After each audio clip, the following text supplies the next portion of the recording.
వైకుంఠ ఏకాదశికి సంబంధించిన ఒక అద్భుతమైన కథ ఉంది. పురాణాల ప్రకారం మురా అనే రాక్షసుని వధించిన రోజే ఈ ఏకాదశి. మురా రాక్షసుడు దేవతలను హింసించడం ప్రారంభించాడు. దేవతలు విష్ణుమూర్తిని ఆశ్రయించగా విష్ణువు మురా రాక్షసుడితో యుద్ధం చేశాడు. చివరికి విష్ణువు మురాను వధించి భూమిని రక్షించాడు. ఆ విజయోత్సవం జరిగిన రోజే వైకుంఠ ఏకాదశి. మరో కథ ప్రకారం భగవాన్ విష్ణువు ఆదిశేషునిపై నిద్రించి ఉండగా మురా రాక్షసుడు దాడి చేశాడు. ఆ సమయంలో విష్ణువు నుండి ఒక దివ్యశక్తి ప్రత్యక్షమై మురాను సంహరించింది. ఆ శక్తినే ఏకాదశి దేవిగా పూజిస్తారు.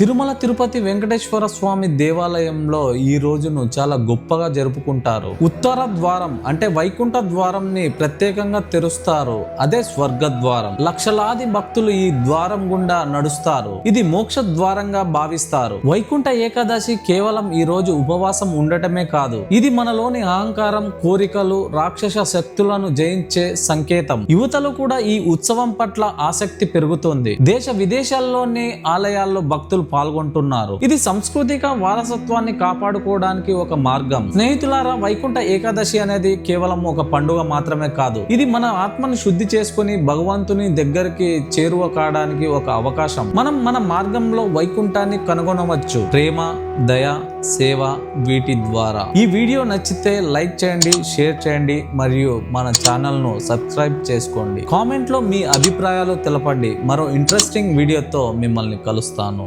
Thank you. Me Surya.